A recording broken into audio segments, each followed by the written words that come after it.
Veja no ICL Notícias, segunda edição, a corrida eleitoral nas principais capitais do país.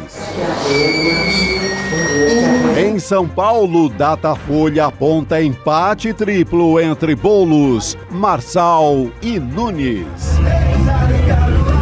Surpresa da eleição. Ex-coach de extrema-direita parou de crescer nas pesquisas. Sem chega a aguentar não, hein? E esquerda vai bem em 5 das maiores cidades de Minas Gerais. Nunes Marques joga pra galera. Ministro diz que é pertinente enviar para o plenário do STF a ação do Partido Novo contra a suspensão do ex. O ICL Notícias, segunda edição, está no ar.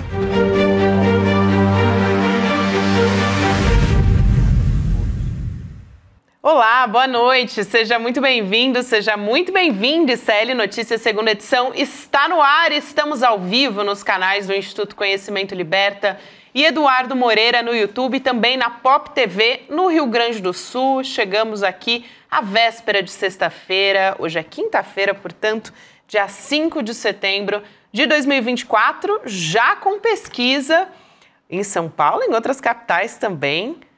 Pegando fogo essa quinta. Boa noite, Chico, Embolou Rodrigo. Geral, né?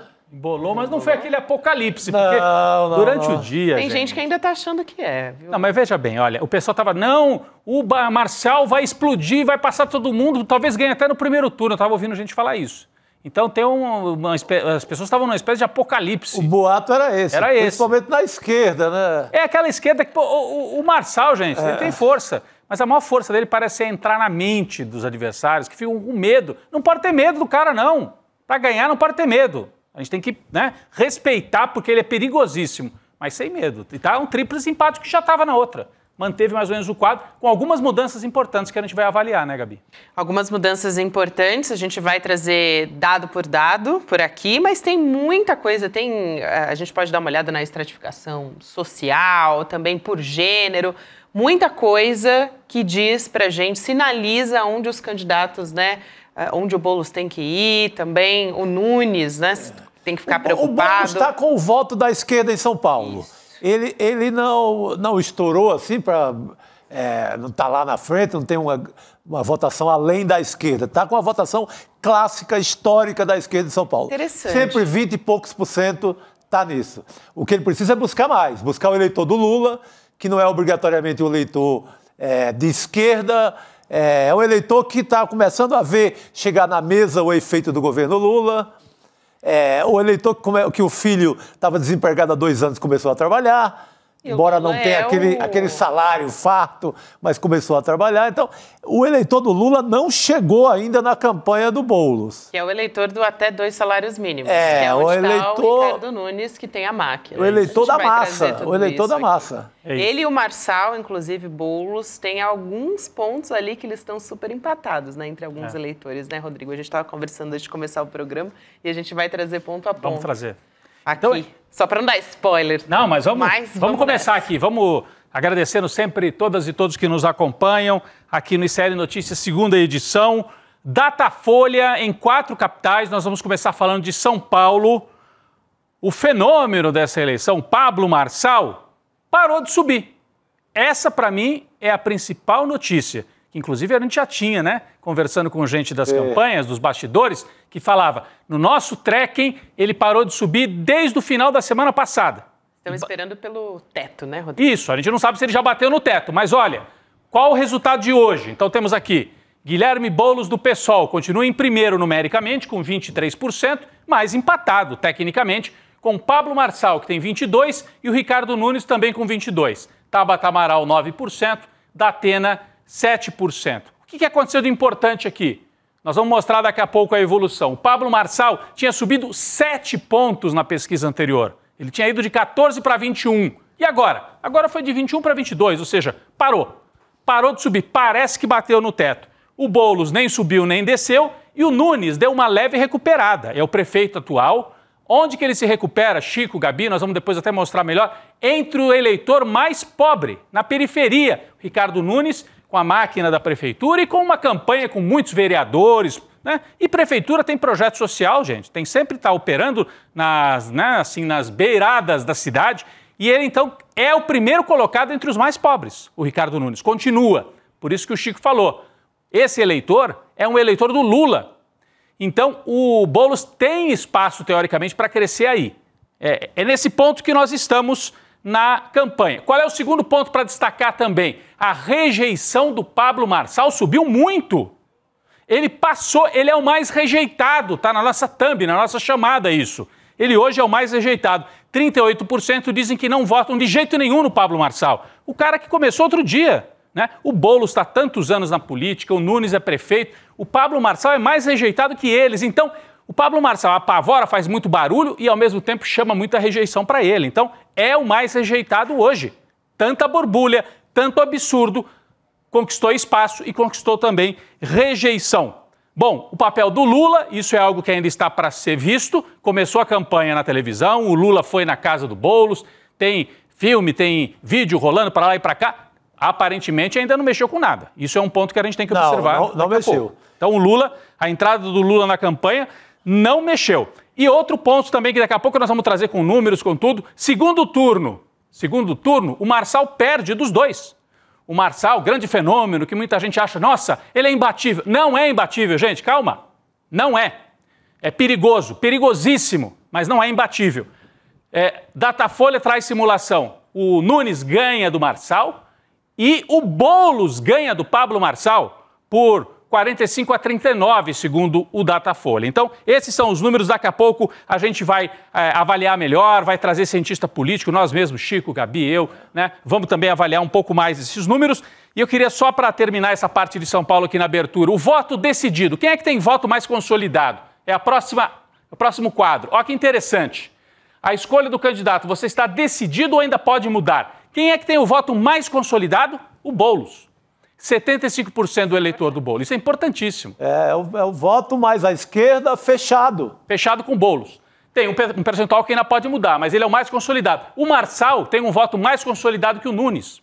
Também é interessante isso. O Nunes tem menos rejeição, é o menos rejeitado dos candidatos fortes, mas é aquele que tem menos voto consolidado. Então, ele está numa dificuldade. Ele está nesse papel de moderadão aí no meio, eu não quero parecer tão radical, mas com isso também o voto dele pode escoar para o Pablo Marçal. Então, esse é também um cenário importante para a gente observar. Só que a pesquisa trouxe também Rio de Janeiro, Recife, onde parece que vem aí duas decisões logo de primeiro turno, né?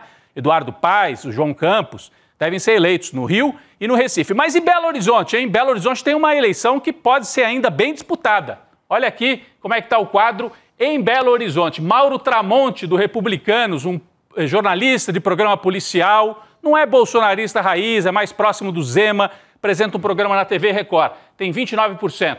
Em segundo está o atual prefeito, Fuad Nauman, com 14%. Ele tinha 10%, ele subiu. Aqui também é a máquina da prefeitura em Belo Horizonte funcionando, Chico, não é? Total, máquina. Mas é um tríplice empate aqui, em segundo lugar. O atual prefeito, o Bruno Engler, bolsonarista, com 13%, e a Duda Salabert, do PDT, com 12%, ela subiu um pouquinho.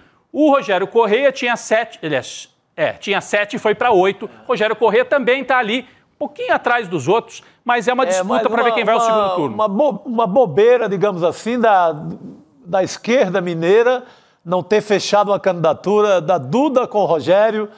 O Rogério seria vice, não sei qual seria a composição, mas aí a gente já pensaria em 20% dos votos. É verdade, tem potencial para isso. Faltou negociação política, faltou visão política do campo à esquerda. Não cabiam essas duas candidaturas. Pelo visto, não.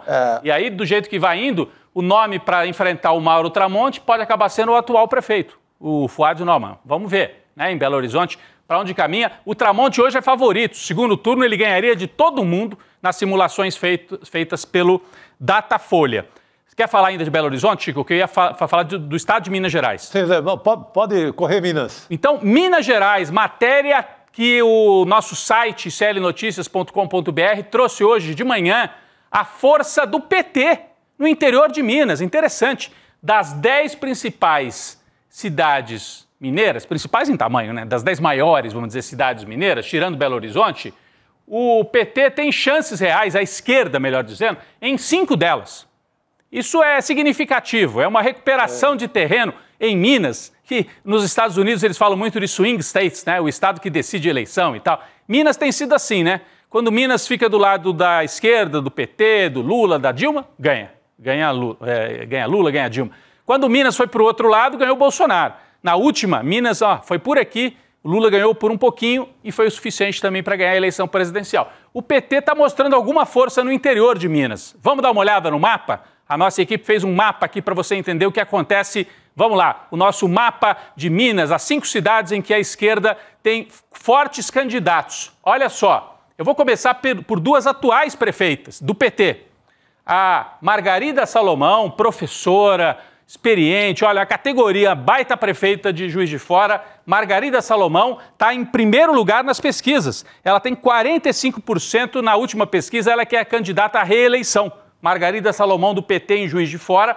A Marília Campos, em Contagem, região metropolitana de Belo Horizonte, também é a atual prefeita. Segundo a última pesquisa, ela tem 64% dos votos nas simulações que são feitas em Contagem. Depois, em Uberlândia, no Triângulo Mineiro, aqui, ó, a Dandara Tonantzin, ela está na disputa para ir ao segundo turno. A Dandara, mulher, negra, militante do PT, está disputando... Está em segundo lugar hoje nas simulações, mas deve ir ao segundo turno, o que é uma notícia importante. Lula esteve ontem em Uberlândia. Esse voto do interior é muita força do Lula. Também. Ele tem inaugurado muitas obras. Ontem foi obra de um hospital universitário. Lá em Uberlândia, no Triângulo Mineiro. Então, tem o dedo do cabo eleitoral chamado Lula da Silva. Muito bem. Então, e olha, interessante, Gabi, 3 mulheres do PT. 3 mulheres, 2 atuais prefeitas e a Dandara, que vem tentando abrir caminho. O Triângulo Mineiro é uma região de produção pecuária, então não é fácil. Então, é um trabalho de firmeza. E a Dandara tem chance de ir ao segundo turno. E mais 2 candidatos de esquerda em Betim, que já foi uma região industrial super forte, né? Ali é a sede da Fiat, né, no Brasil. Vinícius Rezende, que é do PV, mas é da coligação, da federação, integrada também pelo PT. Disputa com chances em Betim. Não temos uma pesquisa assim específica, mas os levantamentos feitos pela nossa equipe indicam que ele está na disputa e pode ir também para o segundo turno. E Governador Valadares, que é um caso curioso, é uma cidade que tinha segundo turno e deixou de ter. Vocês já acompanharam isso? Perdeu um pouquinho dos eleitores. Diminuiu a população. Governador Valadares, que tem muita migração para os Estados Unidos, sobretudo. Então, diminuiu o número de eleitores, caiu abaixo de 200 mil. Por 1.500 não vai ter segundo turno.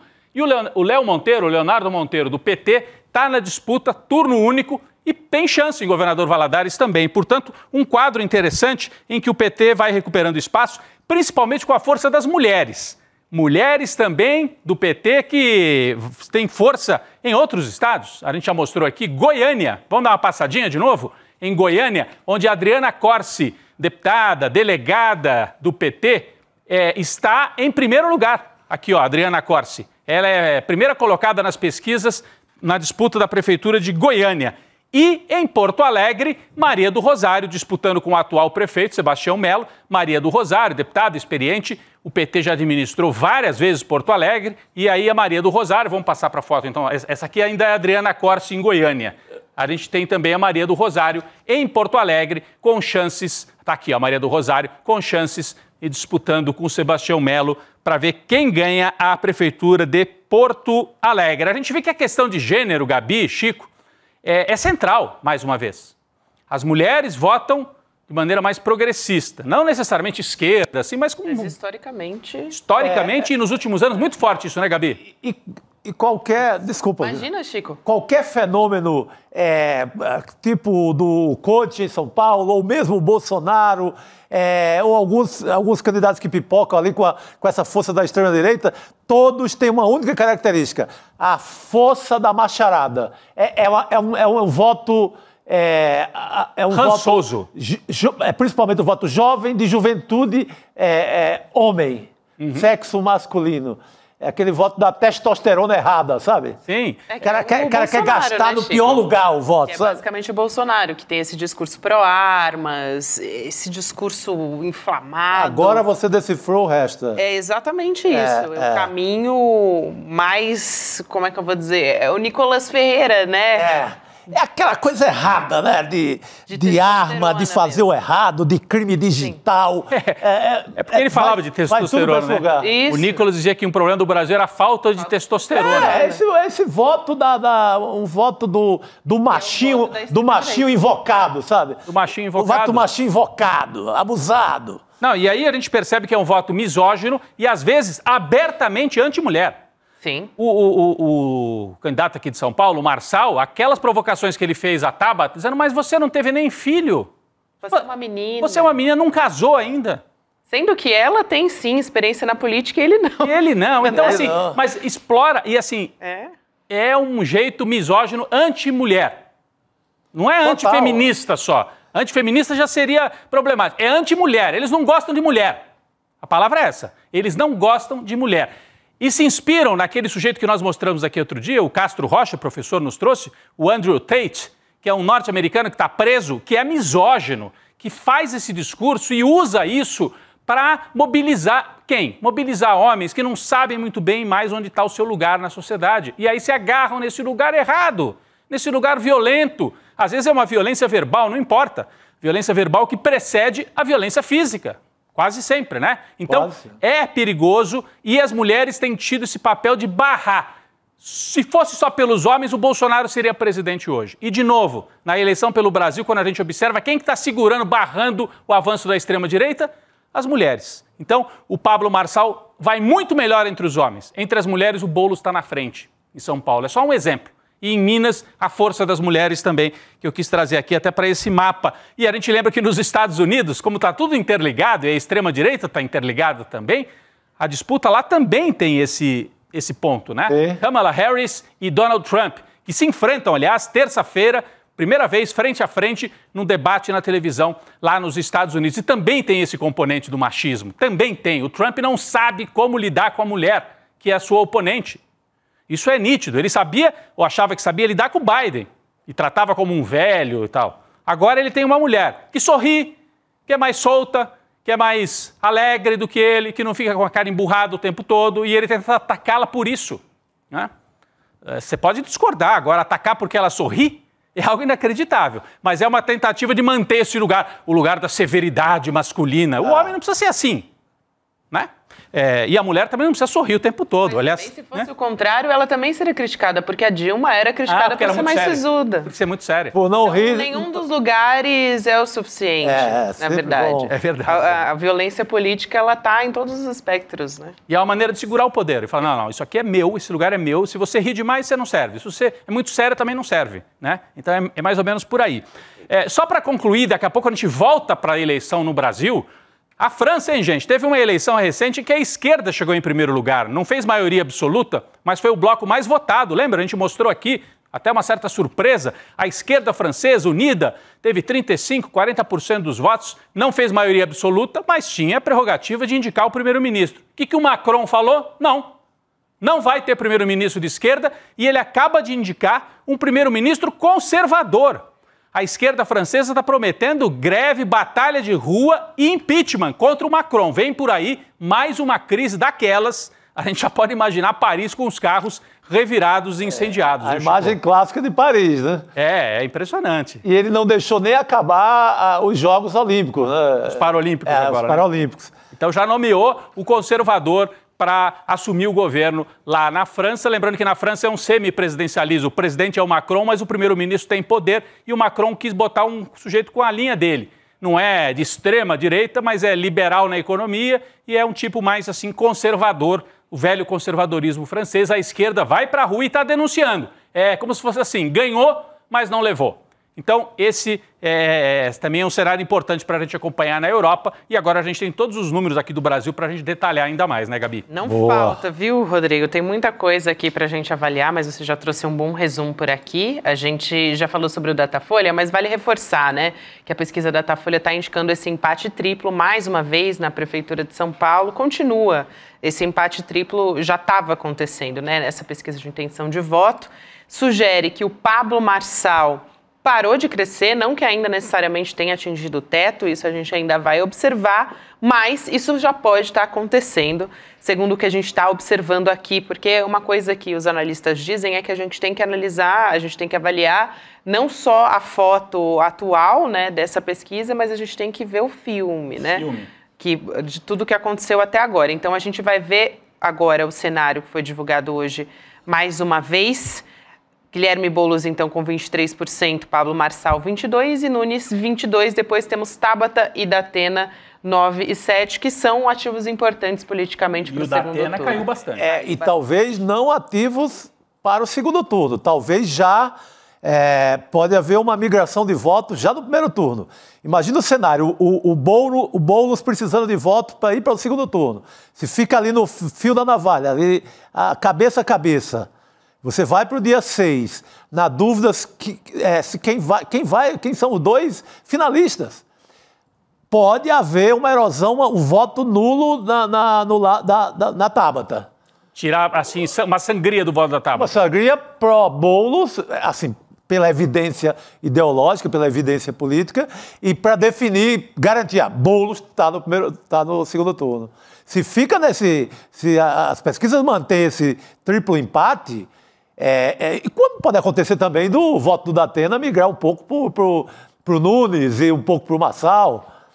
O voto do Datena é curioso, ele não é um voto de extrema-direita. O voto do Datena, ele se dilui entre os vários candidatos. Né? Ele, inclusive, é o candidato mais conhecido, né? Quando você traz o conhecimento das pessoas sobre os candidatos. O Marçal, ele é o menos conhecido. O Datena é o mais conhecido. Tá. Apesar disso, ainda assim, isso não se reflete em intenção de voto. Vamos dar uma olhadinha, observar filme, como é que... né? No filme, exatamente. Vamos ver como o filme esses candidatos da eleição evoluíram nas últimas 3 aí. pesquisas da Datafolha, que é o que a gente tem até agora. Então... É o próximo gráfico, pessoal. É o próximo gráfico aí. Que é isso, esse mesmo. Então, vamos o Guilherme Boulos primeiro. Ele estava com 22 no começo de agosto, né, no começo do mês passado. Depois, em meados de agosto, no final já, né, dia 20, foi para 23% e se manteve agora com 23%. Então, ele está ali, como a gente já disse, num cenário de estabilidade. Pablo Marçal. É a linha amarela ali. É a linha amarela que vem na sequência. 14%, que era bastante, bem menor do que a gente tem agora, no começo de agosto. 21% depois e agora 22%. Por isso que a gente está observando um cenário que ele pode ter atingido o teto, porque a gente não viu esse crescimento tão grande quanto da última vez. Né? Parou de subir. Exato. Aí temos Ricardo Nunes, que estava com 23%, ou seja, ele tinha o que tem Guilherme Boulos agora. Ele caiu para 19% e oscilou para cima de novo para 22%. Então está um cenário ali de empate bem acirrado. Depois a gente vai para a Tabata, por exemplo, ela tinha 7%, foi para 8% e agora está em 9% e oscilou para cima, mas ela também...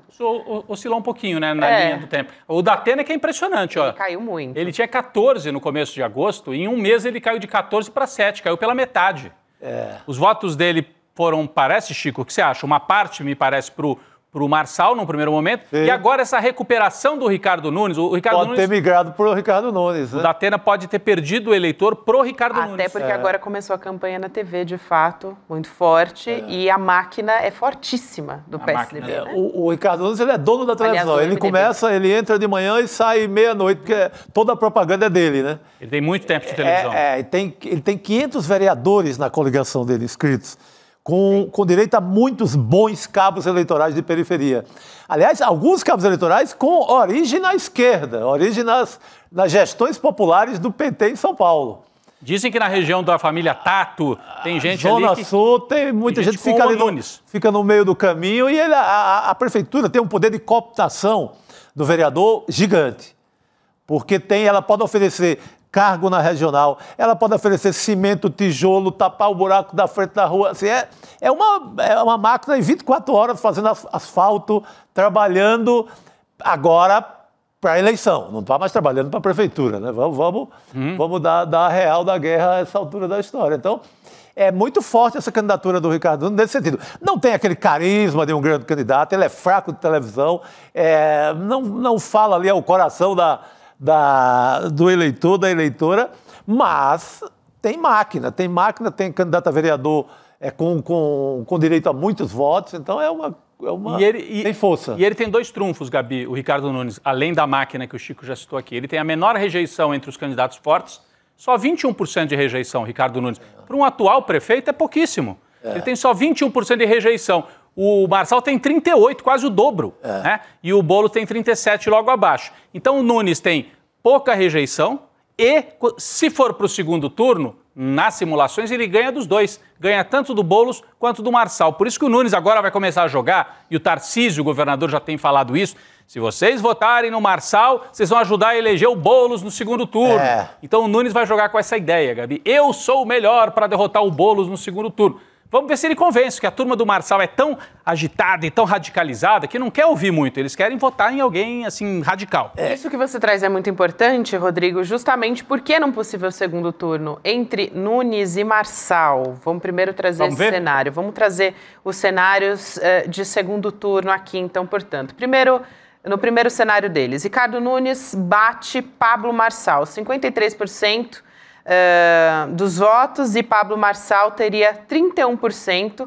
Em outro cenário, a gente tem o Boulos derrotando o Pablo Marçal, então ainda é um cenário, apesar, né, de ser o Pablo Marçal, que é um candidato, o que normalmente assusta, né, o eleitorado, o Boulos venceria com 45%, e o Marçal teria 39%. E num cenário entre Nunes e Boulos, quem levaria vantagem é a máquina, é o Ricardo Nunes. 49% e o Boulos 37%. Então é importante isso que você diz, porque o Nunes pode usar essa pesquisa de intenção de voto do segundo turno justamente para justificar uma ida, né, em detrimento do Marçal.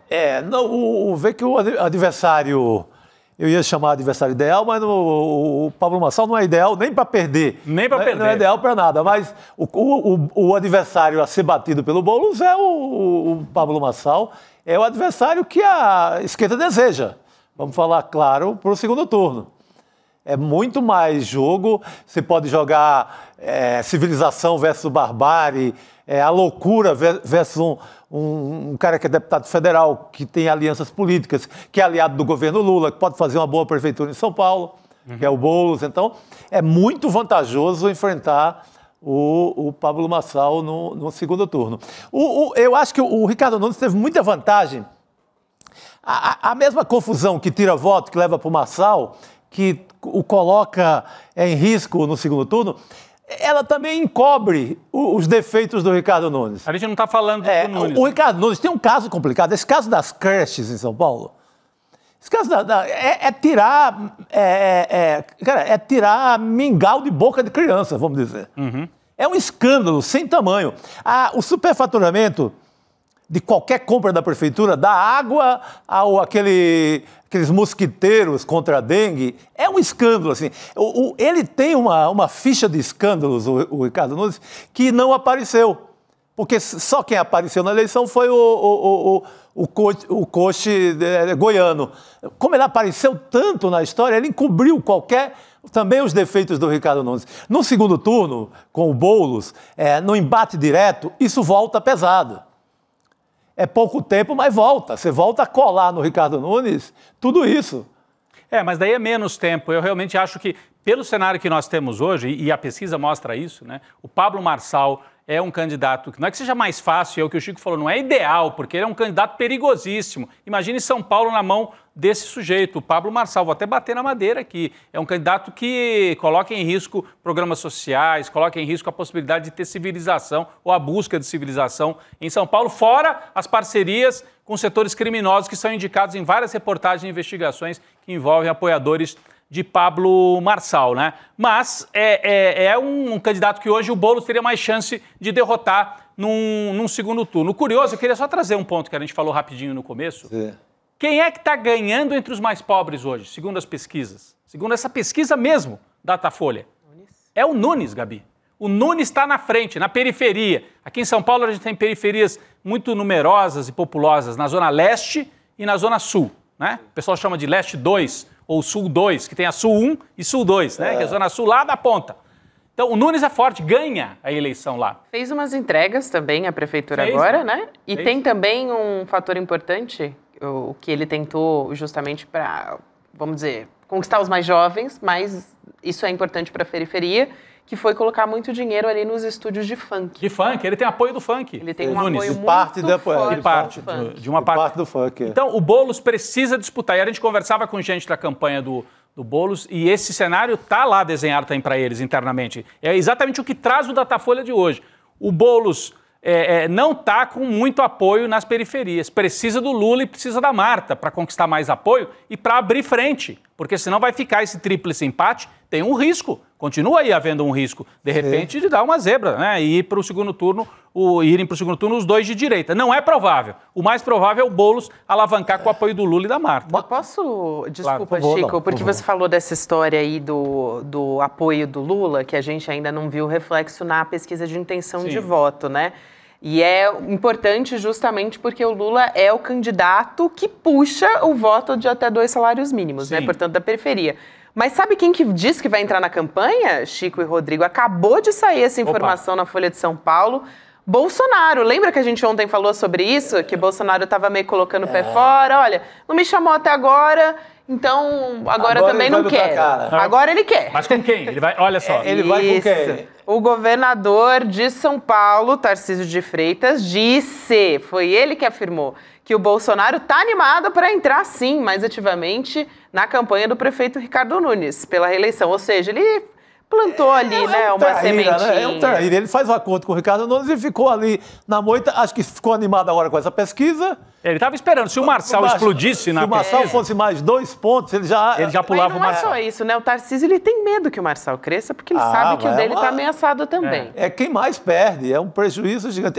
O Tarcísio foi lá em Brasília ontem, pegou o avião, correu lá para conversar com o Bolsonaro em Brasília para tentar um compromisso com a campanha. Mas, olha, fosse ele, não confiava muito, porque Bolsonaro, se o rapaz de Goiás sobe de novo meio ponto ali, ele já vai para o lado. 2 filhos do Bolsonaro já manifestaram que estão com um pé no Nunes e um pé no Pablo, então não dá para confiar, né, em promessa de Jair Bolsonaro. Esse é um cenário interessante, hein, gente? Porque temos o 7 de setembro. Daqui a pouco nós vamos falar das outras capitais, hein? Vamos falar de Rio, Recife, Belo Horizonte. Vamos A gente retomar vai trazer, inclusive, um cientista político aqui para para falar. conversar com a gente. O sim. quadro de Belo Horizonte é bem interessante pela disputa que está acontecendo ali. E o quadro do Rio de Janeiro também, porque o Rio de Janeiro é derrota do Bolsonaro, assim, avassaladora da família Bolsonaro. Mas lá e o Recife é um baile, né? e Recife é um baile do João Campos. Agora, ainda em São Paulo, porque nós temos o 7 de setembro, e tudo levava a crer que se o Marçal passasse, né, conseguisse seguir no mesmo ritmo, imagine, ele subiu de 14 para 21. Se ele seguisse nesse ritmo e batesse em 25 nessa pesquisa, 28, o 7 de setembro seria do Marçal. Ele seria o grande personagem do 7 de setembro. Deixou de ser. E eu acho que agora estão calibrando. O que vão fazer com o Marçal? Vão dar o palanque para ele? Ou vão empurrar ele um pouquinho para o lado e falar, se vira? Aqui não, aqui continua tentando. Se você se viabilizar, quem sabe no segundo turno. Até porque vai ser bem desconfortável para o Ricardo Nunes Pois ficar é. lado a lado com ele ali. Então mudou. Então eu estava assim preparado já para ver o 7 de setembro como, se ele avançasse, como uma consagração do Marçal como nova liderança do bolsonarismo. O Tarcísio é que está segurando. O Tarcísio está segurando. Tarcísio está segurando. E vai saber de que maneiras. Não é só maneira civilizada, não. Porque se o Pablo Marçal chega na Paulista domingo, ele engole.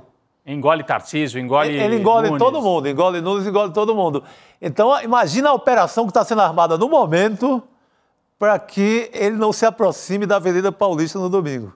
Tem também uma campanha do próprio presidente Lula, né? Já que a gente está falando do 7 de setembro, Rodrigo, porque ele está querendo ir contra esse 7 de setembro da extrema-direita. Então, o governo Lula está planejando uma cerimônia mais forte, vamos dizer assim, como um contraponto dessa que vai ter aqui no feriado.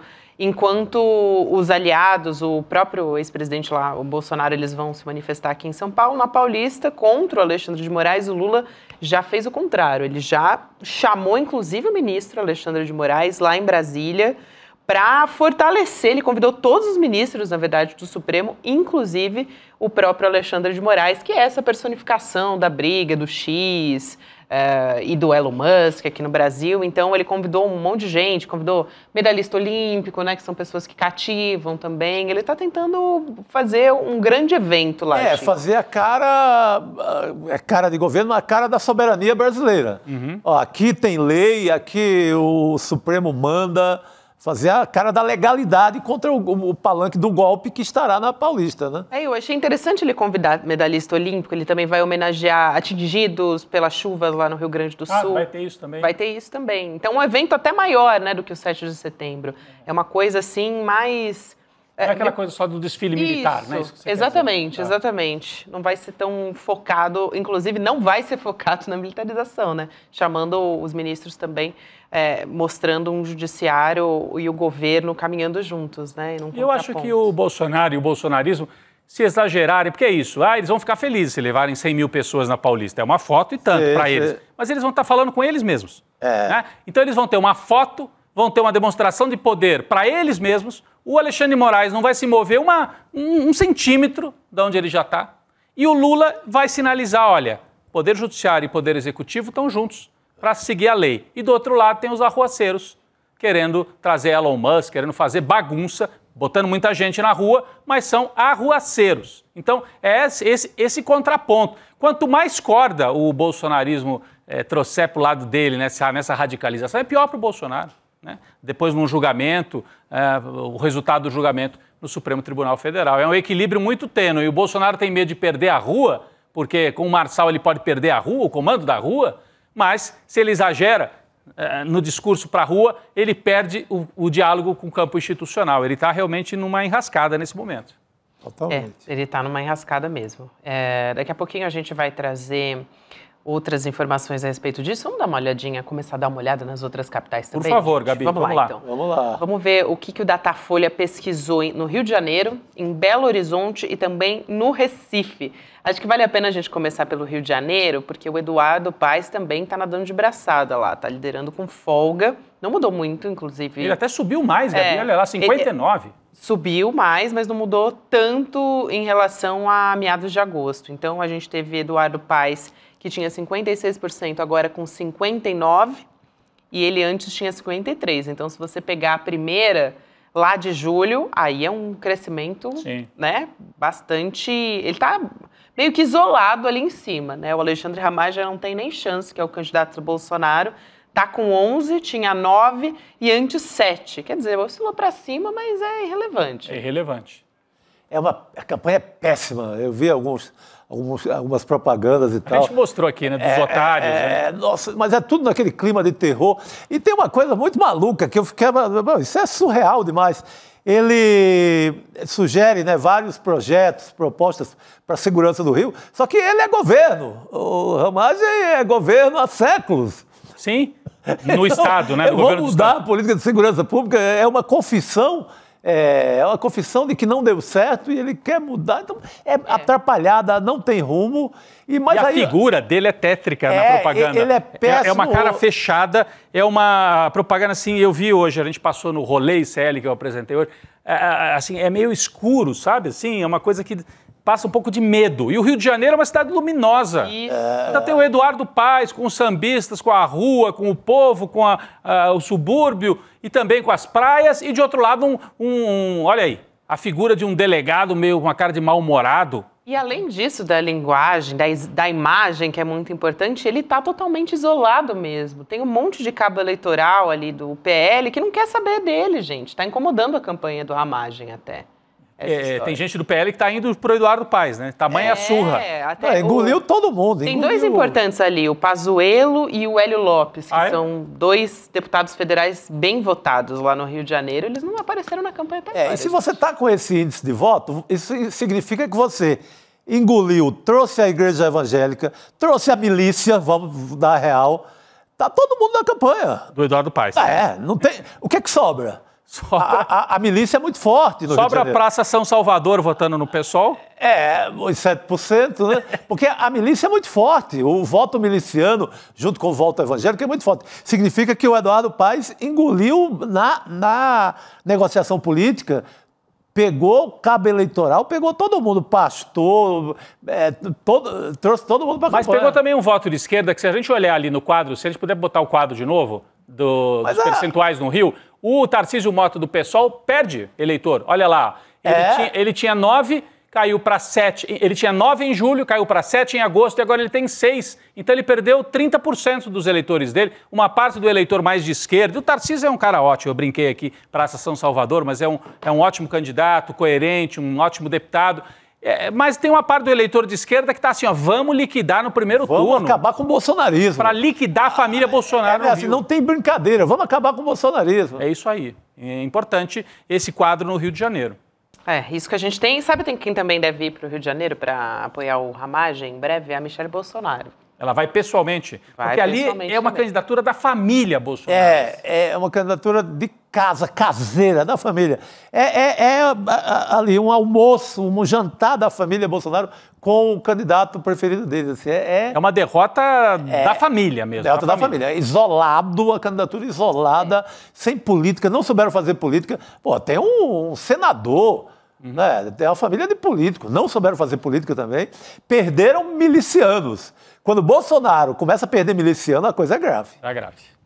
A Michelle deve chegar semana que vem no Rio de Janeiro, sexta-feira, o que tudo indica, sexta-feira 13 vai chegar lá para fazer a campanha para o Ramagem. Sexta-feira 13, agora Gabi. vai, hein? Agora uma data boa para simbólica. Exorcizar o Ramagem, né? A gente nem citou, no fim das contas, estava na imagem, mas para quem estava só nos ouvindo, tem o Tarcísio Mota também na sequência e o Rodrigo Amorim. Você falou. Eu falei do Tarcísio Mota. O Amorim aqui não. O Amorim, inclusive, teve a candidatura impugnada, né? O Rodrigo Amorim. Do União Brasil. Isso. A esquerda do Rio é historicamente muito fraca, né? Ele é aquele candidato da placa da Marielle, né? Que quebrou a placa da Marielle. Isso aí já dançou, né? A candidatura dele não existe mais. Esse aí, ó. Pode limar os 2% aí que ele tinha. Ele que outro dia, a turma dele, não sei se foi ele pessoalmente, agrediu um candidato a vereador do PT, o Leonel de esquerda, que inclusive é influencer e tal. Sim. Levou um chute, quebrou o nariz e tal. Foi a turma desse Amorim aí. Então o bolsonarismo tem 2 derrotados lá no Rio. O Ramagem e o quebrador de placa. Adeus. Rio de Janeiro dando um grande exemplo. É isso aí. Eliminando a ideia de bolsonarismo na cidade. Peguei até aqui a notícia para a gente poder trazer, mostrando o que aconteceu exatamente para a impugnação, né? Foi decisão do Tribunal Regional Eleitoral do Rio, condenou o Rodrigo Amorim a pena de 1 ano e 4 meses de reclusão pelo crime de violência política de gênero. Olha só, em maio desse ano, e aí em discurso durante a sessão da Alerj, em maio de 2022, foi quando isso aconteceu, ele se referiu à vereadora Beni Brioli, de Niterói, como boi zebu e aberração da natureza. Isso aqui entre aspas, tá, gente? Deixando muito claro. E a Beni Brioli, ela é uma vereadora trans. A gente acabou de comentar aqui como essa questão de gênero era definidora da eleição. Mais um aqui, né? Eles têm um ódio. Eles têm problemas com isso. É definidora, primeiro pelos votos, mas também a violência política de gênero é um dos principais motivos de afastar mulheres da política, né? Então é brutal. É muito simbólico também que essa decisão saia agora para que a gente tenha uma resposta a isso que aconteceu, né? Dentro da candidatura impugnada por agredir verbalmente uma vereadora trans. É isso. Muito bem. Então, vamos falar também de BH. Vamos a BH. Falar como é que está o cenário por lá, mais uma vez. A gente já trouxe um pouquinho, mas agora a gente vai destrinchar um pouco melhor. Tem o Mauro Tramonte, o candidato do Romeu Zema, que continua na frente. Então, a gente vai colocar a imagem aqui na tela. E depois a gente tem um triplo empate. Em segundo lugar, entra o Fuad Noman, né, do PSD, com 14%, antes 10%.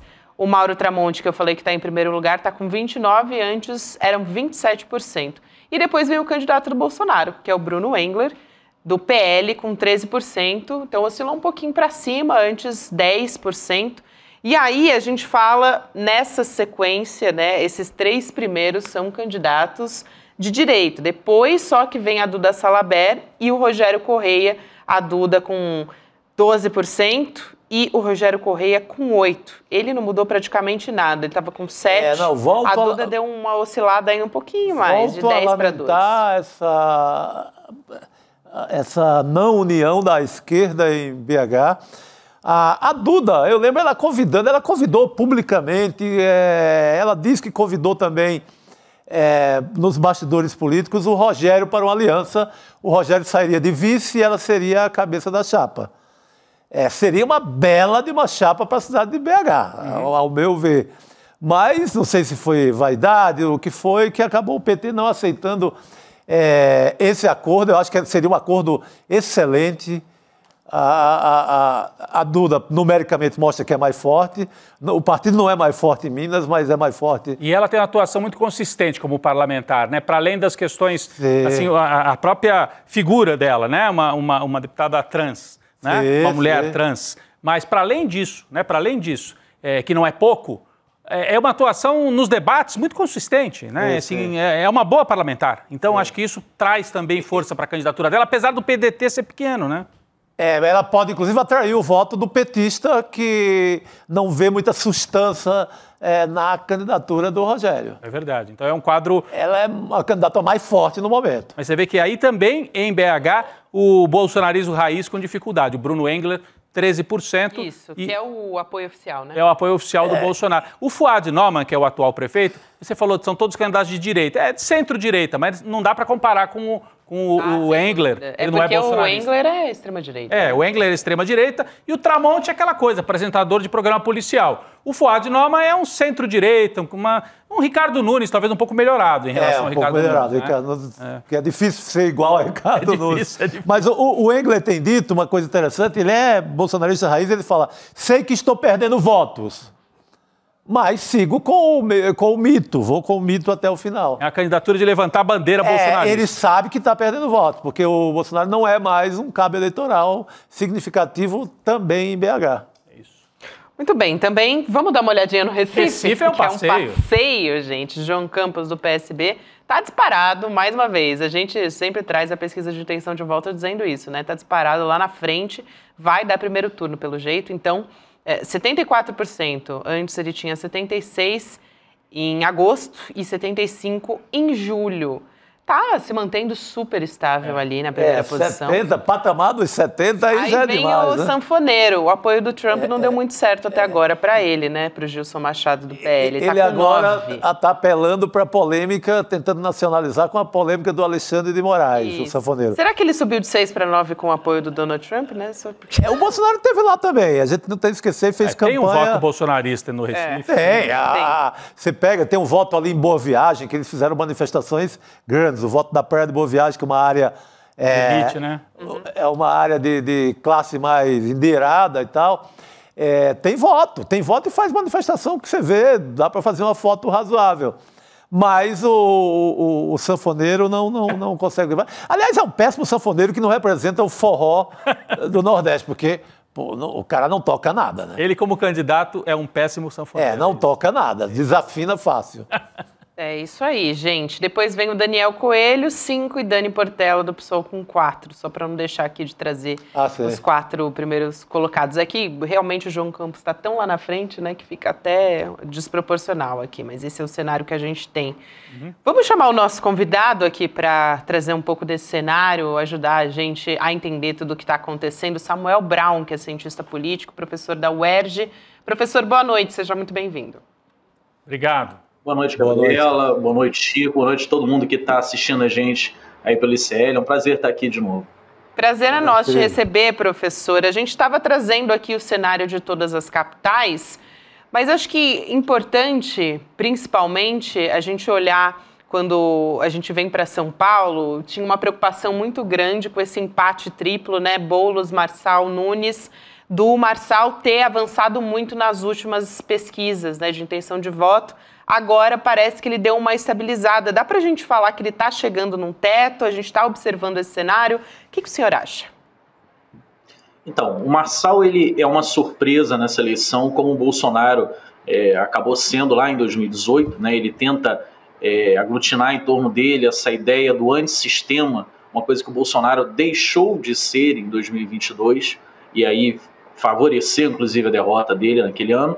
O Marçal ainda tenta apresentar isso, a partir, claro, da origem dele, que é um tanto quanto desconhecida, e conforme vai aparecendo, ele vai usando uma estratégia que é curioso, porque a maioria dos analistas políticos, dos estrategistas, desaconselha, mas ele tem seguido e tem mostrado que ela tem sido viável até aqui, que é dobrar a aposta em todas as críticas que ele recebe. Então ele não procura um posicionamento moderado, centrista, né, de um estadista, pelo contrário, ele tenta colocar como se ele fosse o representante dos indignados, o representante daqueles que não aguentam mais a coisa como ela está. E aí, o fato dele vir do nada, né, dele não ter nenhum passado político, de ele não ter uma atuação em nenhum governo anterior, não ser parlamentar, não ter nenhuma filiação partidária anterior, ou seja, o fato dele sair do zero acaba dando alguma legitimidade para esse discurso dele, olha, eu sou como você, então eu vou mudar tudo isso que está aí. Agora, isso tem um limite, né, e o limite ele é, primeiro, dado durante a própria campanha,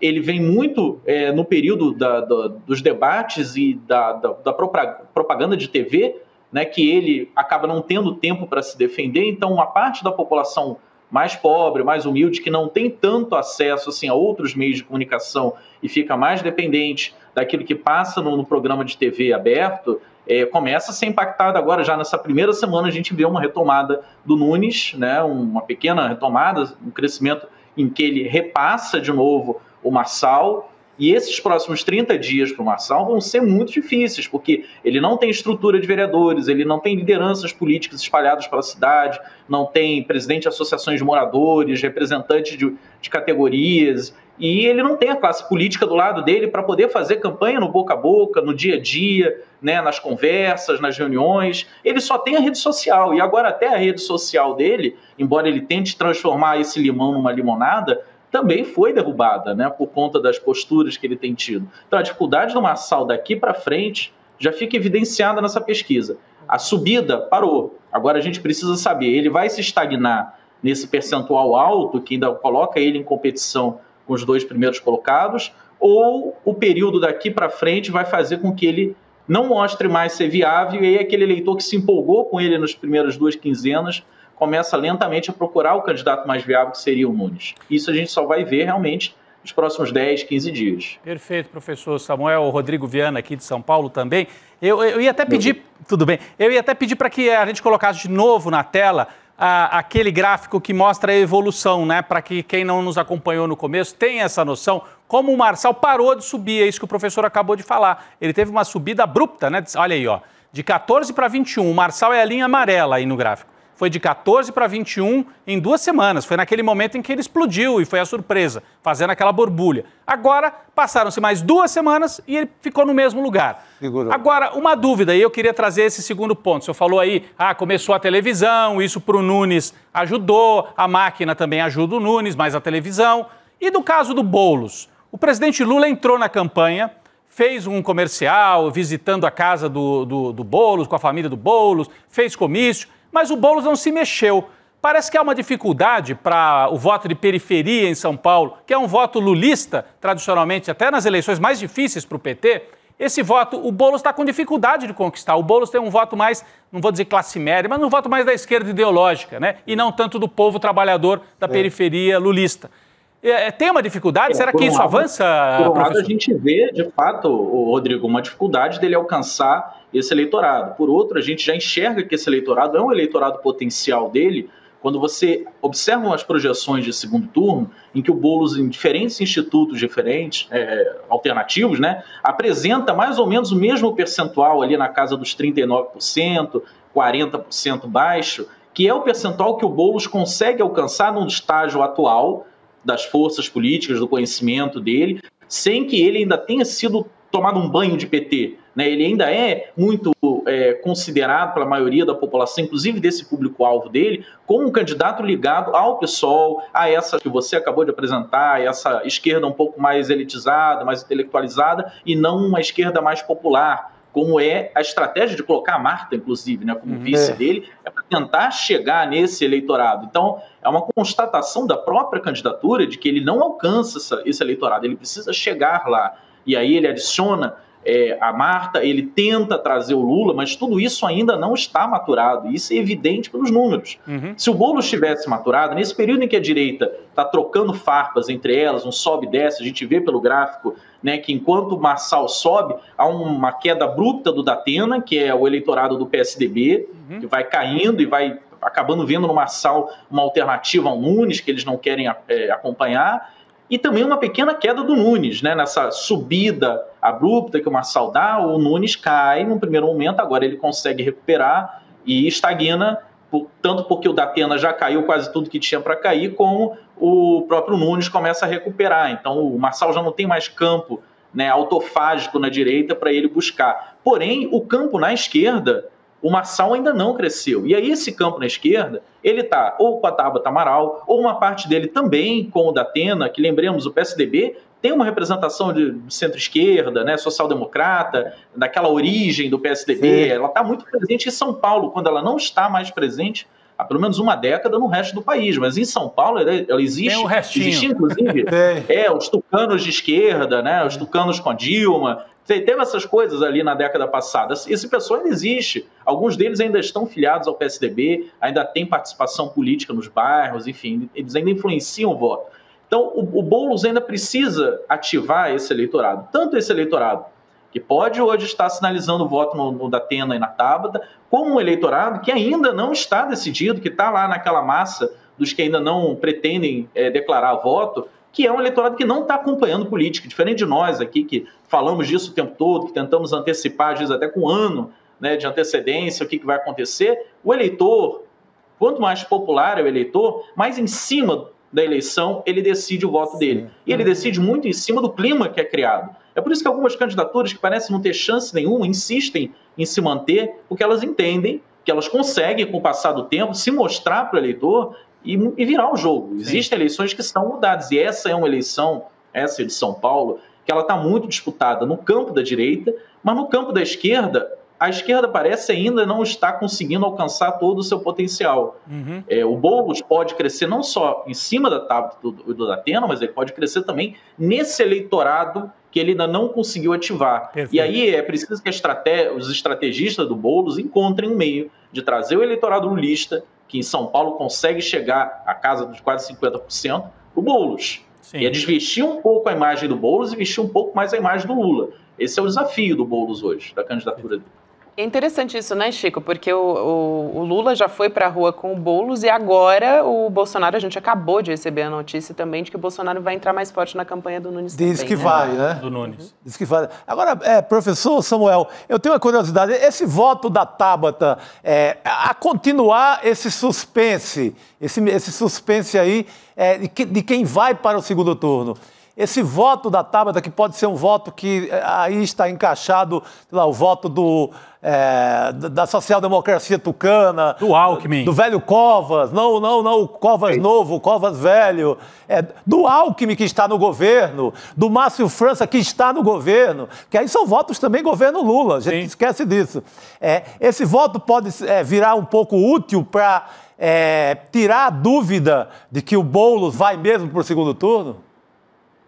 A Tabata já é uma vitoriosa só por ela estar nessa eleição, tendo o espaço que ela está tendo, tendo a presença de espírito, né, que ela tem tido ao longo do primeiro mês de campanha, atacando o Marçal, protagonizando as disputas. Ela teve uma presença de espírito enorme, inclusive ela pontuou isso nos últimos 2 debates, né, que ela teve a coragem que faltou à candidatura do Boulos. E aí, claro, ela cita outros candidatos para não parecer pessoalizado, mas ela está falando diretamente para o eleitor de esquerda, o centro-esquerda, né? Olha, eu fiz aquilo que vocês esperavam que o candidato de vocês fizesse. Isso é uma vitória, porque efetivamente a Tabata não tem, diante da estrutura que foi construída em torno da candidatura do Boulos, a viabilidade de passar o Boulos no primeiro turno e ocupar esse papel da candidata à esquerda no segundo turno contra um candidato que certamente será à direita. Ela não tem essa viabilidade e aí ela coloca-se na eleição para poder ganhar espaço e projetar próximas eleições. Ela estourará de votos provavelmente na próxima eleição a nível nacional, seja lá qual for o cargo que ela vai disputar, e se torna um nome para o futuro. Mas hoje, efetivamente, nesse ano, a única candidatura que reúne as condições de enfrentar no segundo turno, de chegar ao segundo turno com estrutura, é o do Boulos. Aí alguns dizem assim, Chico, mas olha, quando a gente simula a Tabata no segundo turno, ela vai melhor do que o Boulos. Sim, porque ela não compra os desafios, né, os prejuízos de imagem que o Boulos precisou comprar esse tempo todo, que o PT precisou comprar esse tempo todo, para ter esse nível de partida tão alto que o PT e agora o Boulos acabam tendo. Ela transitou em meios muito mais tranquilos até agora, comprando menos desgastes, que garante que ela tenha muito menos rejeição, mas porém, ela também não tem a adesão que você ser intencional, como o PT tem sido e o Boulos sempre foi, acabam agregando. Então ela tem um piso muito baixo e um teto que, em tese, é muito alto. Já o Boulos não. O Boulos e o PT têm um piso alto, mas um teto menor do que a Tabata, uma projeção final menor. Isso é normal. E é muito errado quando a gente pega alguém com 3%, 4% e diz, tá vendo, no segundo turno ele consegue vencer. Sim, mas para chegar no segundo turno você precisa estar entre os dois primeiros. O Ciro, né? Se me colocar, ou colocar a Gabriela, ou o Chico Sá como candidato agora, com a baixa rejeição que nós temos, certamente a gente vai ter bons números. Segundo turno, bato todo mundo. O problema é a gente chegar no segundo turno. O problema é a gente conseguir ter a estrutura mínima no primeiro turno. Esse é um grande debate, sempre tem toda eleição. Os institutos melhoraram isso de um tempo para cá, não ficam mais fazendo aquelas 20 simulações de segundo turno que serviam apenas para terceiros, quartos, quintos candidatos baralharem o jogo, né? Então, de fato, a Tabata tem um eleitorado social-democrata que está com ela. Esse eleitorado, inevitavelmente, inexoravelmente, terminará do lado do candidato da esquerda no segundo turno. Ele não vai ficar com o Marçal de jeito nenhum, e é por isso que o Marçal tem números piores que o Nunes, e dificilmente conseguirá o Nunes arrecadar esse eleitorado para ele. Precisaria de uma estratégia fenomenal para tentar transformar o Boulos num ultra-radical, com a Marta de vice dele, em que o Nunes, associado ao Bolsonaro, pareça mais palatável a um eleitor ali moderado, social-democrata, com cunho liberal, mas ainda com bom posicionamento social. Difícil. Interessante, eu queria também pensar aqui, professor, como é que o 7 de setembro vai ter um papel na campanha eleitoral, principalmente aqui em São Paulo, eu acho, mas não só, né, no bolsonarismo também, porque a gente estava falando, por exemplo, o Ramagem, que está completamente abandonado, tem ativos políticos importantes do bolsonarismo que soltaram a mão do Ramagem, então o Eduardo Paes, você fala o Alexandre de Moraes, o Eduardo Paes está lá na frente disparado, então a gente não tem nem chance de o Alexandre Ramagem conseguir ser emplacado nessa campanha. Mas aqui em São Paulo a gente tem esse fenômeno interessante, que é o Bolsonaro entrando na campanha agora a valer pelo que está sendo sinalizado, pelo menos, né? O Tarcísio que sinalizou. O Tarcísio também deve estar lá no 7 de setembro, que é esse bolsonarista moderado. Tem o Marçal, que é esse personagem histriônico e que também está atingindo o teto. Então ele precisa criar um novo personagem. Quem será que é esse novo personagem que o Marçal vai criar também nas redes? Bukele. Né? Eu te respondo com uma palavra, Bukele. Ele está embarcando para El Salvador para tentar fazer aquele... Ele vai querer um pouquinho desse eleitorado, se é que ele não já pegou, o eleitorado ali do Kim Kataguiri, do MBL... Acho que ele já pegou, tá? Mas ele aposta que ainda não pegou tudo. Então ele vai lá tentar se associar com esse personagem que é extremamente controverso, até de conseguir classificá-lo dentro dos esquemas de esquerda, direita, progressista, conservador. Enfim, ele é um cara que tem um passado de um jeito, um presente de outro, mas mistura elementos de dois lados. Mas a gente consegue identificá-lo muito mais nesse campo que o Marçal tenta, né, de um populismo, de uma coisa ultra-reacionária, que junta elementos conservadores com um populismo fiscal, enfim. Esse é o Bukele, ele vai lá tentar gravar vídeo, acho que ele não iria à toa, ele já deve ter alguma coisa marcada de agenda, vai tentar trazer essa novidade, de se apresentar e roubar votos ainda mais à direita que estejam com o Nunes. E isso, de certa forma, fortalece o vínculo dele com o Bolsonaro. Porque o Tarcísio faz o cálculo do profissional da política. Ele olha para o Marçal, vê que o Marçal não tem condições de ganhar no segundo turno, olha para o Nunes, vê que o Nunes ganha em todas as projeções de segundo turno. A aposta dele é a aposta de alguém que tem tranquilo, que joga tranquilo o jogo. Olha, vai ter segundo turno, no segundo turno o Nunes estando lá ganhará. Eu ficarei com esse cavalo vencedor, né? Essa é a mentalidade do Marçal, do Tarcísio.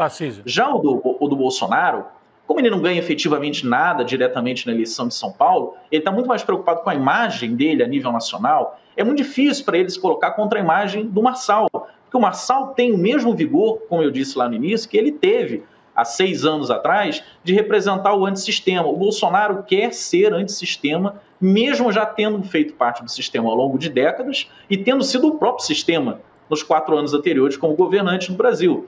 Ele ainda tenta vender, não conseguiu em 2022, mas ele vai tentar reciclar, da mesma forma que o Trump está tentando nos Estados Unidos, o mesmo discurso. Forças muito grandes me combatem, forças do progressismo internacional. E para ele, o Marçal é uma representação muito mais fidedigna desse candidato que o Nunes. Sim. O Nunes é um cara com a cara do centrão.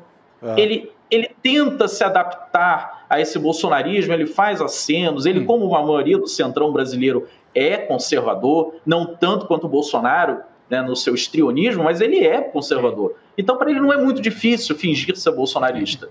Mas não é tão fácil como o Marçal, que faz isso com uma presença de espírito, né, com uma coisa que vem de dentro dele, de fato. Toca de ouvido, né, eu diria. Eu diria que o Marçal toca de ouvido a extrema-direita, não precisa nem da partitura. Na posição do Bolsonaro, ele vê aquele fenômeno do Marçal, ele resiste num primeiro momento, a família dele parte para cima do Marçal, e por uma coincidência grande de datas, sai uma pesquisa logo no dia seguinte que eles iniciam os ataques, e é a pesquisa justamente que mensura nos dias anteriores a subida do Marçal. Sim. Mas foi uma infelicidade muito grande deles terem batido nele num dia, e no dia seguinte ele aparece crescendo. Obrigou que eles recuassem, começassem a tentar abrir canal de diálogo com o Marçal, que naquele momento ali, nem eles, nem ninguém sabia qual era o limite desse crescimento do Marçal. E eles não queriam se ver alijados do segundo turno, né? Sim, agora eles estão recuando no recuo. Agora, tentando fazer uma avaliação, a gente já trouxe aqui os números um pouco antes do professor Samuel entrar aqui ao vivo. A gente trouxe os números de Belo Horizonte,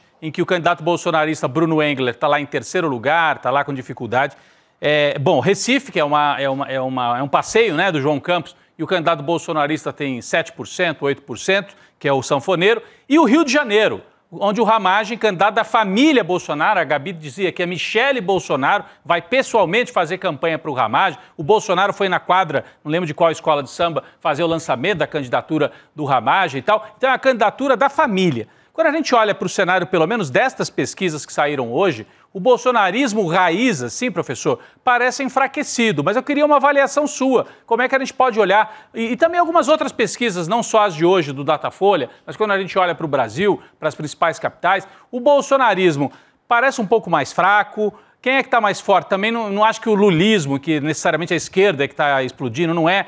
Parece que é um meio do caminho aí, um certo centro, um centrão, não sei. Mas a sua avaliação, olhando para essas pesquisas de hoje, o bolsonarismo, como é que a gente pode avaliar o futuro dessa força política no Brasil?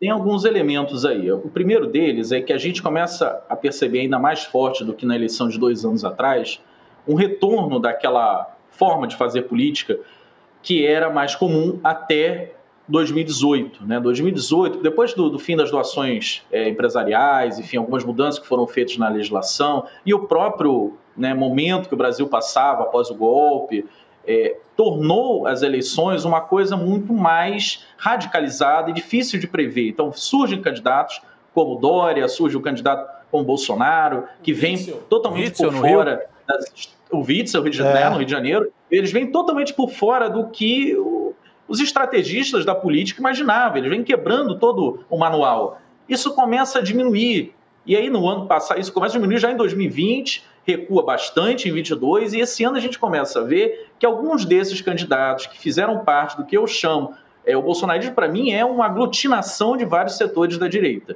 O Bolsonaro ele não cria nada novo, ele na verdade se torna uma pessoa capaz de aglutinar nele as várias facções da direita que sempre se disputavam e não conseguiam uma personificação. O Bolsonaro faz isso em 2018, deixa o PSDB, ele suga toda a vida, né, a existência do PSDB, o PSDB praticamente acaba naquele ano, mas isso ele vai perdendo paulatinamente. Esse ano, inclusive o próprio Bolsonaro via na virada do ano, no final do ano passado, o risco que ele tinha em se envolver diretamente em eleições esse ano.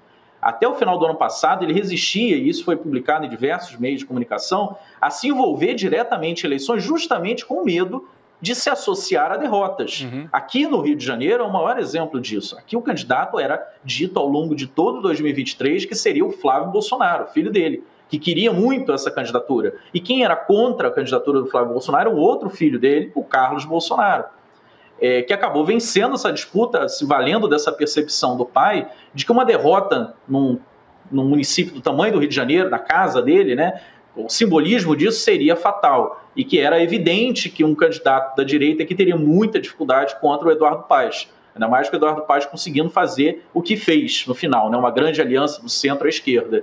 Então ele desiste aqui no Rio de Janeiro, mas é levado a apostar em São Paulo, por exemplo, no Nunes, em outros municípios, né, em outros estados, outras capitais, em candidaturas como ele tem feito. E aí a gente começa a perceber que tanto aquele medo do Bolsonaro, como a percepção de que o Bolsonaro não é mais tão dominante nos espectros da direita, principalmente depois que ele se torna inelegível e outros players começam a olhar para essa vaga de candidato daqui a 2 anos, começam a trabalhar para enfraquecer o domínio do Bolsonaro nesse campo da direita. No caso de Minas Gerais, ali está tudo dividido para todos os lados, né? Você tem um candidato que é o Tramonte, que é um cara que vem da TV, seria um Datena, por exemplo, de Minas Gerais, um cara que está há muito tempo na TV, apresentando, enfim, com esse populismo policial, etc., que está conseguindo galvanizar não só por conta dele, mas pelos apoios que ele recebeu. Ele recebeu o apoio do Zema, mas ele recebeu mais, ele recebeu o apoio do ex-prefeito, que me foge o nome agora, que era, o Calil, o que era presidente do Atlético Mineiro. Exatamente. O Calil, que era um personagem que até 2, 3 anos atrás nós considerávamos um dos nomes possíveis no campo da esquerda. Vamos lembrar, final de 2021, começo de 2022, o Calil chegou a ser citado como possível candidato a presidente ou vice, que iria se filiar no PSD, no partido A ou B, para poder ser a vice, quando ainda o Alckmin não estava definido. Então o Calil é um personagem muito mais do centro para a esquerda do que do centro para a direita. E ele faz assim, por conta das sucessivas movimentações políticas em Minas, ele acaba agora apostando, jogando todo o peso político dele no Tramonte, com o apoio do governo do estado, que num estado do tamanho de Minas, da importância que você tem de ter máquinas municipais trabalhando para você, né, o Zema aposta, principalmente agora, também na candidatura dele, isso sugou, a princípio, assim, o espaço ali vital do Fuad, né, que agora começa a crescer, claro que com a máquina ele vai ganhar espaço,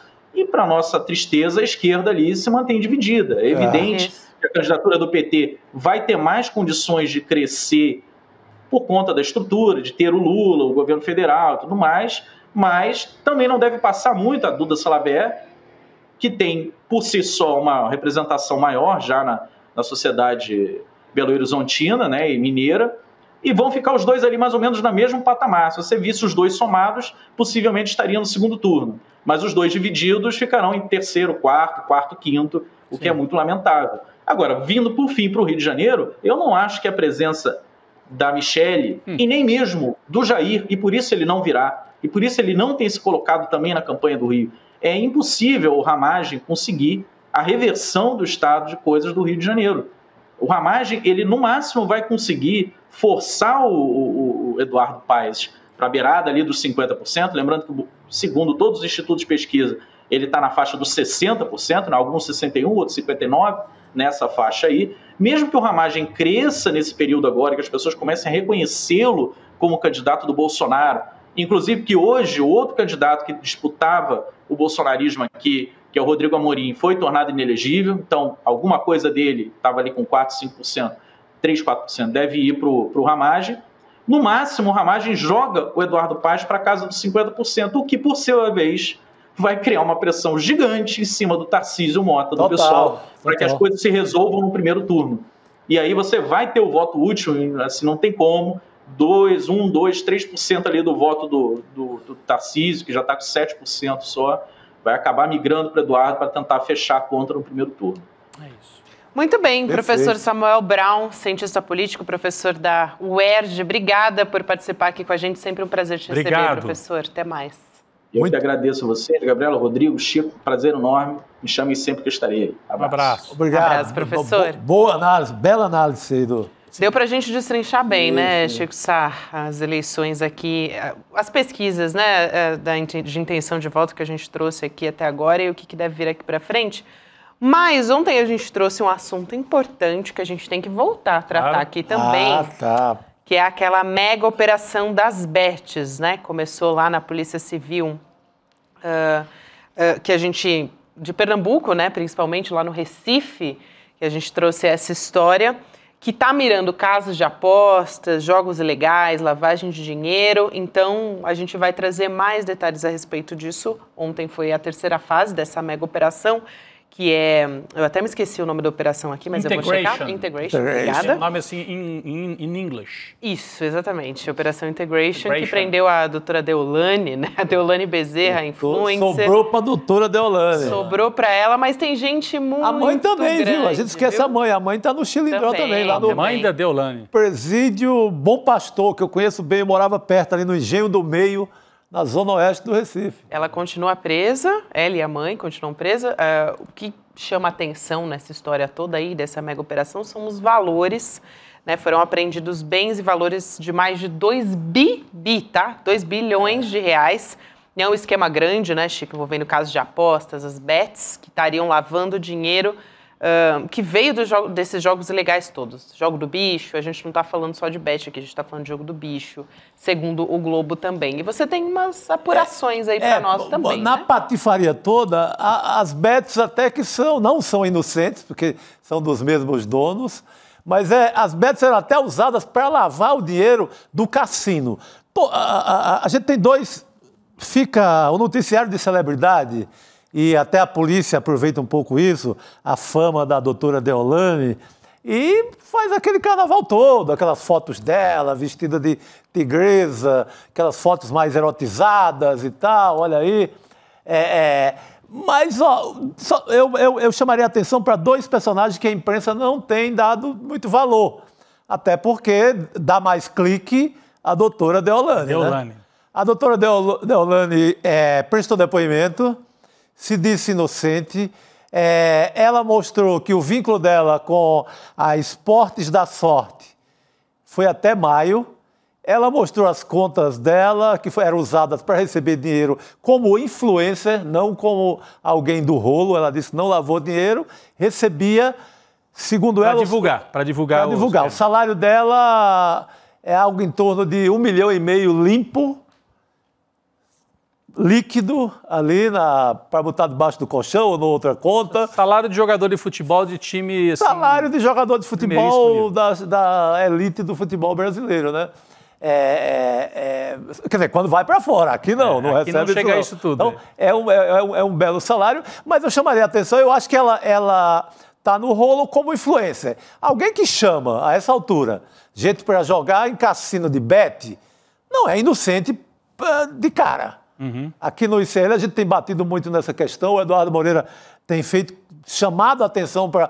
Cara, se eu estou vendendo um negócio que tende a ser sujo, e eu estou chamando, inclusive, garotos, garotas, que não tem nem criança, adolescentes, para essa jogatina, eu já estou cometendo, de certa forma, algum crime, né? Porque as pesquisas mostram que a grana dessas bets estão tirando o pão da mesa. Elas estão mexendo com o orçamento do trabalhador no Brasil, mexendo com o orçamento das famílias mais pobres. Então, a cota dela é essa. A cota do mal, digamos assim, dela é essa. Os personagens para valer desse jogo são José André de Rocha Neto, da Vai de Bet, mora em Campina Grande, faz o forró de Campina Grande, é um grande empresário. É aquele que estava no barco do... No barco do Gustavo Lima, onde estava também o ministro do Supremo, Cássio Nunes Marques. Nunes Marques. Esse aí é de qual... Vai de Bet, é o que estava no rolo do Corinthians do seu Corinthians, desculpa. Meu Deus, toda hora você não tem nada a ver com isso. Qual o rolo do Corinthians? Você não tem nada a ver com isso, você é um fiel torcedor. Fiel torcedor, fica em paz, você não tem nada a ver com isso. Aquele rolo da direção do Corinthians era com essa vai de bet. Essa vai de bet, sim. Essa vai de bet. Então, a vai de bet do senhor José André de Rocha Neto, que é um empresário do ramo imobiliário, um herdeiro lá de Campina Grande, que tem zilhões, dinheiros incontáveis. Ele e o senhor Darwin Filho. É da outra empresa. Que é da Esportes da Sorte. Tá. Maior patrocinadora hoje de mesas redondas, campeonatos, patrocinou a Olimpíada no noticiário na Globo. É um grande patrocinador de... Esse não é o Darwin, esse é o Rocha. Esse é o Rocha de Campina Grande. O Darwin foi o que se entregou hoje para a Polícia Civil. O Darwin se entregou hoje à tarde para a Polícia Civil preso. de Pernambuco, do Recife. Ele e a mulher Maria Eduarda, que também estava na... Esse é esse. Esse aí é o Darwin. É o Darwin. É o Darwin. Esse é da Esporte da Sorte. Esses dois caras, eles são pelo menos eles são a imagem dessas duas bets. Porque há desconfiança que também possam ser testa de ferro, de fachada, porque essas bets... De dinheiro de fora? Se você segue o dinheiro, você vai bater lá em Curaçao, você vai bater em paraíso fiscal. Você não fica no Brasil. Você atravessa Campina Grande, vai direto para o paraíso fiscal. Então, sequer a polícia tem a certeza fechada, são as caras dessa jogatina no Brasil, são eles. Uhum. Desse rolo agora, dessa operação. Mas pode ter outros donos. E o que eles faziam, basicamente, esses, quando falam em 2 bilhões, bilhões, não é dinheiro de pinga, não é dinheiro de troco, é bilhões. Quando se fala na lavagem desses valores, é do cassino. Dinheiro irregular do cassino, jogos que são proibidos. Não estamos falando do cara que aposta... no resultado Flamengo, do futebol. Tá, não é isso. Não é isso. É aquele jogo que é uma espécie de uma roleta que fica no celular. Que está dentro das bets. Que está dentro das bets. É um item das bets, é um item forte das bets. Então, é o mesmo rolo. As bets entram com a cara do futebol, mas elas querem pegar o dinheiro da criança que entra no jogo que é semelhante ao jogo do Tigrinho. Uhum. Que entra ali, às vezes, por distração da mãe, que não travou o celular para aquele tipo de coisa. Então, esse é o dinheiro mais podre que existe hoje no Brasil. Sem dúvida. Que é explorado por essa gente. E aí estava lá um deles que o Chico citou aqui. Por isso que é importante, né, Gabi? O rosto que ficou mais marcado na cobertura foi da doutora Deolane. Doutora Deolane. Com a sua, você falou, porque ela tem aquele visual, assim, que chama atenção, né? Se veste de uma maneira, assim, que chama mais atenção. Mas, na verdade, os dois rostos mais importantes de verdade são esses dois que o Chico trouxe. É a turma do dinheiro mesmo, né? Do dinheiro. Que estava no barco do Gustavo Lima. Não que a Deolane recebe muito para influenciar. Qual o papel dela? Influenciar. E o Você Gustavo falou Lima. do Gustavo Lima, Rodrigo, a polícia prendeu um avião dele ontem, aqui em São Paulo, né? Ele estava nessa festa, essa história que o Rodrigo citou, ele estava num iate. O Gustavo Lima estava comemorando o aniversário dele lá na ilha de Mykonos, na Grécia. A gente até trouxe essas imagens. Sim. É sempre bom, né? Ver de novo, se a gente tiver. Ele estava com autoridades, Cássio Nunes Marques, né? Quem nunca? Um ministro do Supremo estava no aniversário dele, também o governador Ronaldo Caiado. Totalmente um rolê aleatório. E ele é garoto propaganda de outra casa de apostas, não essa que o Chico citou agora. Como é que é o nome da outra casa, Chico? É Esporte da Sorte e Vai de Bet. Vai de Bet. Vai de Bet. Ele é da Vai de Bet. A da Vai de Bet, né? A Esporte da Sorte a Vai de Bet, às vezes, aparece como BetPix 365, ObaBet ou Pix 365. É tudo a mesma coisa? Tudo a mesma coisa. Rapaz, eles têm várias... Mas ele foi para as redes sociais, né? Fazer a defesa dele já. Olha só o que ele disse. A defesa, inclusive, alega que o avião dele foi vendido, mas ele também foi para as redes sociais se defender. Então vamos ver o que ele disse aqui. Opa, importante. O Gustavo Lima, abre aspas para ele. O bebê... É como ele se chama, já é demais. Ele se vê como um bebê, como ele que é se chama. impressionante. Ele infantiliza A ele mesmo. o rolo. É a velha história do homem e menino, né? O bebê, o menino Ney, é o menino Ney. Uma semana de descanso. Estão dizendo aí que o meu avião foi preso, gente. Eu não tenho nada a ver com isso, me tira fora disso. Esse avião foi vendido no ano passado. Honra e honestidade foram as únicas coisas que sempre tive na minha vida e isso não se negocia, Fecha aspas para o bebê Gustavo Lima. Agora, o rolê não é tão aleatório assim, não. Uma semana antes dessa farra lá na Grécia, o Gustavo Lima, num show no estádio em Goiânia, fez assim, pelo menos uma meia hora de campanha declarada pela candidatura à presidência do Ronaldo Caiado. Nada é de graça, não tem passeio de graça com essa turma, não. Não foi uma coincidência ali. Outro empresário que teve a prisão pedida foi esse José André da Rocha Neto, que é o dono da Vai de Bet que a gente comentou. Ele estava também no iate. Ele está foragido. O outro se apresentou, ele está foragido. Isso. Até agora, então, não foi preso. Não. Essa é a situação de momento, mas ainda pode se desenrolar caso o José André da Rocha Neto se apresente para a polícia. E o povão tá lá na frente do Bom Pastor, na frente do presídio da Deolane. Um cartazinho lá. Cartazinho pedindo para sai liberdade para a doutora Deolane. E é esse o Brasil. É isso aí. Vamos chamar o Chico Pinheiro aqui? Pinheiro! Olha só! Abre-se a porta! Que prazer! Viva a comunidade Que séria! saudades dele! Não precisa meu me dar querido boneca, Chico eu já Pinheiro. Eu vou de boné, não, eu vou ver o meu. Queridíssimo. Xará, Aí, Chico. Rodrigo Viana, saudade de CN2. É isso aí, Esse Chico. Série Notícias, segunda edição. A gente também tava com A casa saudade, é sempre Chico. sua aqui, né, Chico? A casa e o palco é seu, né? É, Pra você contar pra gente. que amanhã, vai rolar. graças a Deus, será sexta-feira. Vida que segue. Você veio contar Boa, novidades aí garoto. pra gente, né? Hein? Novidades pra gente. Eu já tô com boné, né? Já Esse boné não é aquele que tem M aqui, não. Que denota o que tem dentro da cabeça da pessoa que usa, né? Usa M. aquele do M, o M. M, é. Cara que tem M na cabeça. Esse aqui é jornalismo independente, lutando pela verdade. ICL, é disso que a gente vai falar daqui a pouco. Né? Vamos aqui reunir dentro do Demore, vamos com Edu Moreira, Robertinha Garcia. Né? Vai ser um bom papo a partir das 8 da noite.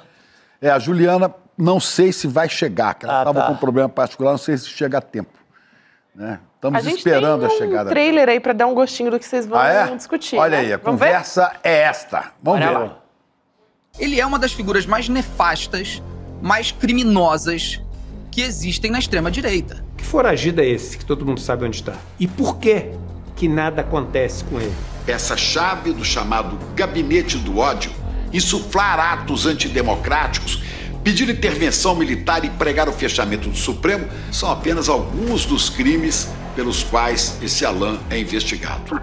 Parem de obedecer a esse tirano de merda! Desde junho de 2024, a jornalista do ICL, Juliana Dalpiva, tem sido alvo de ataques virulentos nas redes sociais. O Alan dos Santos forjou uma conversa que nunca existiu e cita meu nome, usa a minha foto. Todo mundo sabe que é falso, uma mensagem que colocou a vida da Juliana Dalpiva em risco, uma mensagem que atingiu milhões de pessoas, uma mensagem que até hoje repercute na segurança da Juliana Dalpiva.